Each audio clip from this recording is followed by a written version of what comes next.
धनुष टूट गया तो भगवान का विवाह जिसपे निर्धारित था समापन हुआ, परंतु देश रीति कुल रीति के अनुसार यह मुनि जी आज्ञा देते हैं। इनके मुनि राजा जनक जी के सतानंद जो गुरु थे, इन सब ने कहा कि विवाह की विधि शास्त्रों के अनुसार विधिवत होना चाहिए। इधर सुर नर नाग सब जन के अंदर ये लालसा थी कि परम पिता परमात्मा का विवाह विधिवत हम लोग अपने नेत्रों से देखें और अपने जीवन को सार्थक करें। मेरे भाइयों, बाबा गोस्वामी जी कह रहे हैं, भूत अवधपुर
जा रहा है। अयोध्यापुरी पहुंच करके राजा दशरथ जी को वो पत्रिका दी गई जिसमें राम जी का सब समाचार लिखा हुआ था। पत्र उसको आजकल के जमाने में आप लोग लेटर कहते हो, उसको पाते ही राजा बड़े ही मुदित हुए और बड़े ही प्रसन्न हुए। कहते हैं एकदम से कोई बहुत ज्यादा खुशी का समाचार पाए व्यक्ति तो उसे हर्ष में समाया नहीं जाता। एकदम बहुत ज्यादा प्रसन्नता और एकदम बहुत ज्यादा दुख, ये दोनों सहन करना हर एक के बस की नहीं। इसको स्टेप से लेना चाहिए, धीरे धीरे बताना चाहिए। तो दूत पहुंच करके प्रणाम किया है और प्रणाम करने के बाद में जब राजा ने पूछा तब पहले वहाँ का हाल चाल कहता है, मैं किसका सेवक हूँ, सारी बात बताया इसने।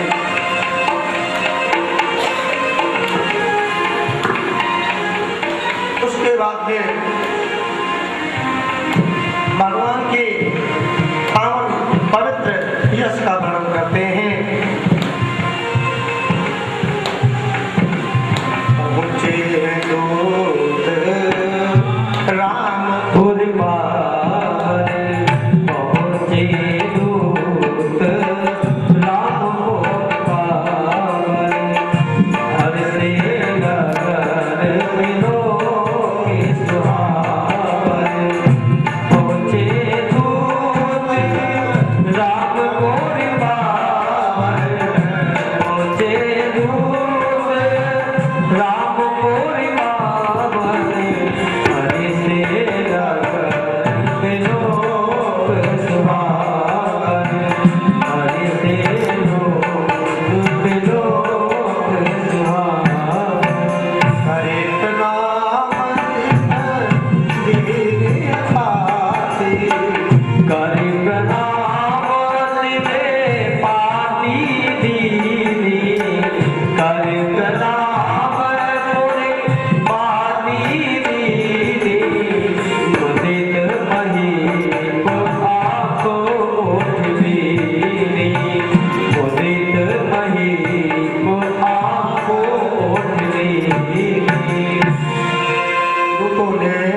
नमन करते हुए उस पत्रिका को निकाला और राजा दशरथ को देने लगे। तो सेवक बहुत खड़े थे, लेकिन राजा दशरथ स्वयं उठा ले लिया और उस पत्रिका को बड़े ही मुदित होकर के, बड़े ही प्रसन्न होकर के पढ़ा और उसमें पूरी खबर लिखी हुई थी। समाचार सुना तो हृदय बड़ा प्रफुल्लित हुआ। अब इस बात को न तो रानियों को जनाया न और परिवार में किसी को कहा, सीधा अपने गुरु जी के पास पहुंचते हैं। हमारे अंदर कोई विशेष दुख हो या सुख हो या विशेष कोई बात हो तो अगर हम मानते हैं और हमारे हैं कोई ऐसे तत्वज्ञानी उपरोहित या गुरु जी, तो उनके चरणों में उसको निवेदित करना चाहिए, जिससे सो ही सुख होता है। इस शुभ समाचार को राजा दशरथ जी वशिष्ठ जी से कहा और जाकर के सुनाया, उस पत्र को पढ़कर बहुत ही प्रसन्नता हुई है। किस प्रकार जैसे आपको भगवान की कृपा हो तो अगर आप ना चाहते हो फिर भी आपके घर में सब सुख संपत्ति स्वयं आती रहती है। बाबा गोस्वामी जी ने कहा है, जिम सरिता सागर महाजाई, जिम सरिता सागर महाजाई, जगता पिता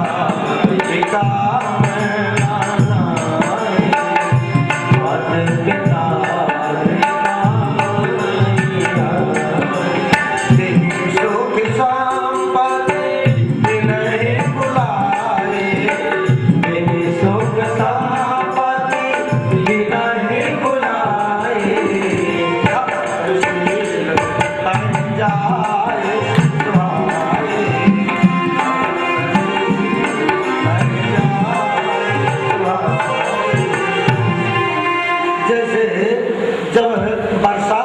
महीना होता है, आप सब जानते हैं।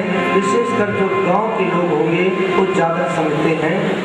जब जुलाई में बरसात होते हैं तो छोटी छोटी नदियाँ एक ही बरसात में एकदम से भर जाती हैं, और वो कहाँ जाती हैं? जब ज़्यादा हो जाता है जल तो समुद्र में जाकर गिरती है।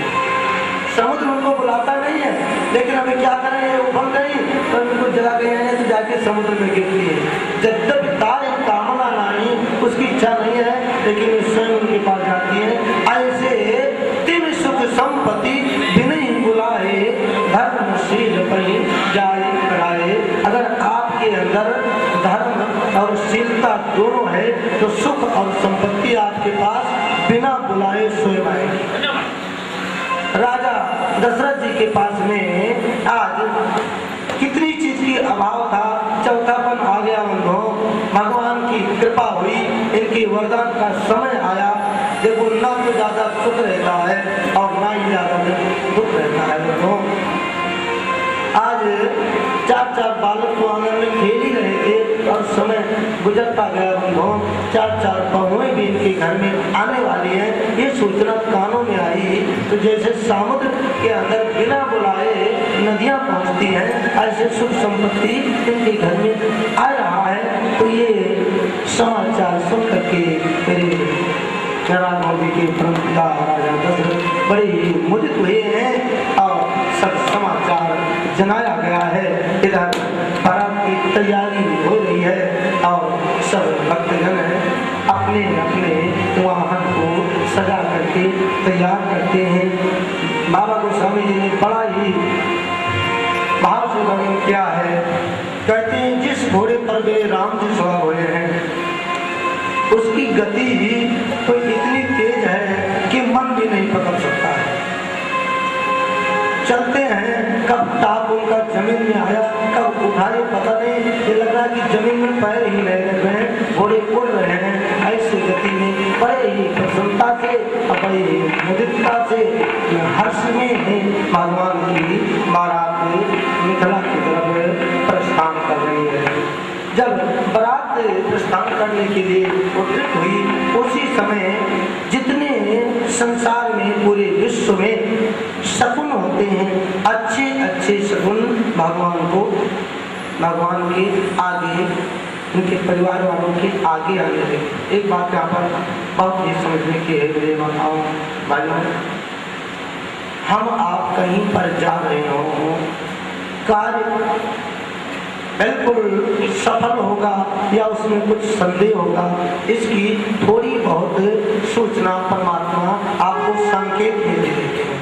लेकिन इसके सगुन के फल का ज्ञान से तो हर एक को मालूम भी नहीं है, और मालूम भी है तो जान करके हम सब उसको अनजाना कर देते हैं। दो चार बात मैं आपको जरूर बता देता हूँ कि हम आप जब चले हैं तो क्या क्या चीज मिले तो शुभ होता है और क्या क्या चीज मिले तो अशुभ होता है। कई बातें हैं, लेकिन जितनी भी ज्यादा छेम करी कर छेम सीखी, श्यामा भाव सुतर कर देखी, लोवा फिर दर्श दिखावा, सुरभि सन्मुख शिशिर पिलावा। गाय माता अपने बछड़े को पिलाती हुई सामने आ जाए, दधी मछली उन सन्मुख आवा, दही या मीन ये सामने आ जाए, भरी हुई कलश का कोई सुहागनी स्त्री लेकर सामने आ जाए, ये सारी शकुन होने लग जाए। ये सब शकुन एक साथ होने लगे। लोवा फिर दरस दिखा,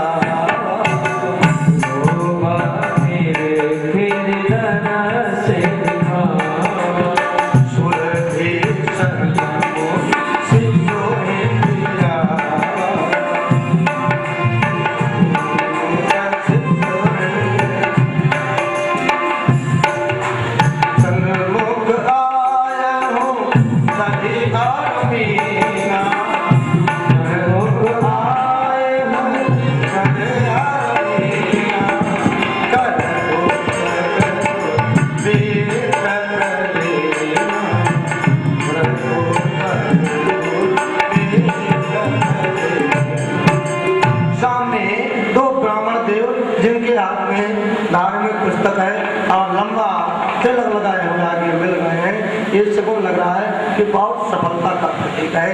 अब राजा दशरथ जी धीरे धीरे वहाँ पर पहुँचते हैं। बारात के जहाँ पर ठहरने की व्यवस्था थी जल्दी जल्दी पहुँचा दिया जाए, क्योंकि जयमाला हो गया, शादी हो गई। देवता सब बड़े ही भाव से इस दृश्य को अवलोकन कर रहे हैं और मेरे राम जी की प्रमुखता वहाँ पहुँच के और मेरे राम जी मन में सोच रहे हैं कि सब देवता हमारे बारात में आए हैं, इनको अब मैं सबको कैसे प्रणाम करूं। देखो जो दूल्हा बनता है ये साक्षात विष्णु भगवान का रूप होता है और इनको इतनी उस समय ऊंची इनकी पदवी होती है, इनसे कितना भी बड़ा कोई आ जाए लेकिन ये सबका कुछ स्थान पर पैर नहीं छू सकते। पैर कब छुआया जाता है जब पंडित जी फेरा कराए देते हैं, पूरा माता पिता से आशीर्वाद दिलाए के जब दोनों बच्चों को खड़ा कराते हैं तब कहा जाता है कि अपने बड़े दोनों का आशीर्वाद दो, पैर छूते। इसके पहले सब देवता आए हुए हैं, कुछ भेष बदल करके आए हुए हैं, जैसे अनुरूप था। वहाँ की वातावरण ब्रह्मा जी ने देखा तो ये बड़े ही अचंभा सा हुए कि संसार में मैंने सृष्टि का निर्माण तो किया लेकिन ऐसी शोभा तो मेरे हाथ से तो बनी नहीं, ये तो बड़ा ही विचित्र स्थान है। तो शंकर भगवान ने समझाया, हे बुढ़ो तुम क्यों आश्चर्यचकित हो रहे हो, ये श्री सीताराम जी का विवाह हो रहा है। परम ब्रह्मा परमेश्वर इनके आगे हम आप क्या दिखाएंगे। राम सुजान पूजी मानसिक आसन दिए। भगवान राम ने मन से सबको आसन दिया। हम आप हाथ से बेशक किसी की पूजा न करें और लोग किसी ने स्वभाव प्रमुदित हृदय से भगवान ने आसन सबको दिया है और दूर से ही मन सबको प्रणाम किया है। आत्मा तुम गिरिजामती सहस्रा प्राणा शरीर पूजामती विषयो भोग रचना इंद्रासमाधि। हम जो भी कर्म करते हैं इस प्रत्येक कर्म में भगवान की पूजा मान लें तो सुबह से शाम तक आपकी वैसी पूजा होती है जिसको हम आप एक सरल भाषा में कहते हैं कि कर्म सही करो भाई, यही पूजा है, इसी को कहते हैं।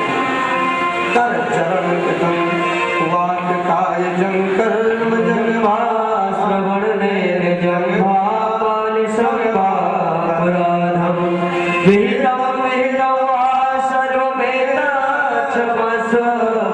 जय जय करुणाब्धे श्री महादेव शंभो, जय जय करुणाब्धे श्री महादेव शंभो। कर से हाथ से चरण से यानी हाथ से जो कार्य करते हो समझ लो भगवान की सेवा कर रहे हैं, पूजा कर रहे हैं। पैर से जो आप चल रहे हो, अपने घर से आए हो, मन में भावना ले आओ कि भगवान की प्रतीक्षा कर रहे हैं।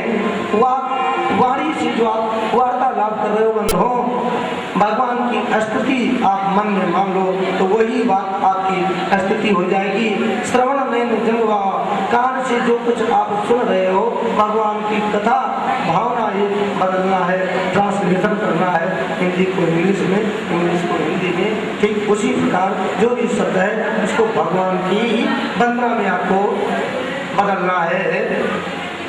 मान सर्वापराधम वेतम वेतम, जाने में अनजाने में जो भी कर्म करते हैं अगर भगवान का मान लें तो यहाँ तक कहा गया है शिवपुराण में कि जो आप सोते हैं निद्राम समाधि स्थिति वो भी आपका ध्यान और समाधि में मान लिया जाएगा और आपका 24 घंटे भगवान की पूजा हो जाएगी। बस हमें आपको इस सिद्धांत को जरूर ध्यान में रखना चाहिए। अब माता भगवती से सुना रहे हैं कि जिस समय भगवान राम जी का मंडप में आगमन हुआ है और आहुति मुनियों ने, वशिष्ठादि मुनि, गर्गाचार्य सब जितने हैं सब ऋषि आप बैठे हुए हैं और वेद के मंत्र का उच्चारण कर रहे हैं।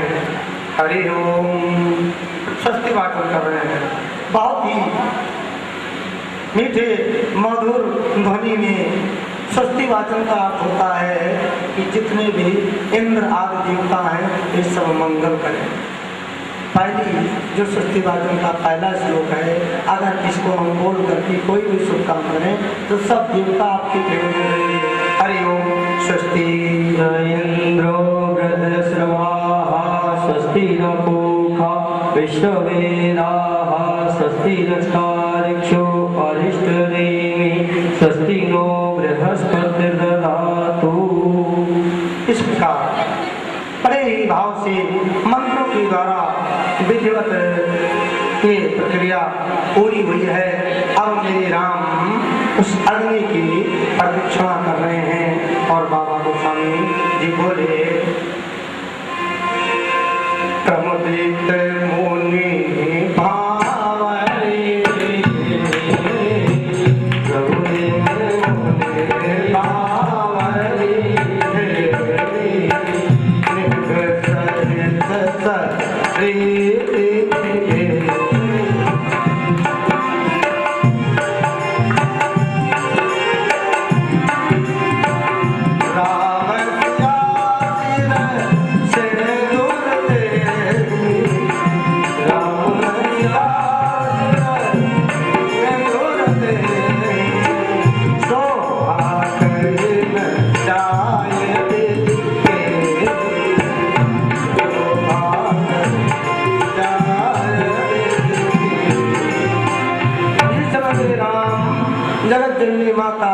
जगदम्बा के मस्तक पर वो सिंदूर को लगाया है। भगवान भोलेनाथ कह रहे हैं वो शोभा वो अवसर का सुख हमसे समाया नहीं गया। भगवान शंकर जी ने गिरजा से बात और कहा कि हे भवानी, मैं कई बात तो तुमसे छिपाए रखता हूँ क्योंकि तुम्हारे मन के अंदर बड़े शंका उत्पन्न हो जाते हैं। जब हम अपने इष्ट को नमन किया, प्रणाम किया, तब तुम्हारे अंदर शंका उत्पन्न होगी और शंका का परिणाम हुआ कि तुम्हें उस शरीर का ही परित्याग करना पड़ा। जब मेरे ठाकुर जी इस अयोध्या में आए तब भी मैं वहां गया, लेकिन आपसे छिपके गया। गिरजा गिरजा से कहते हैं, गिरजा सुनो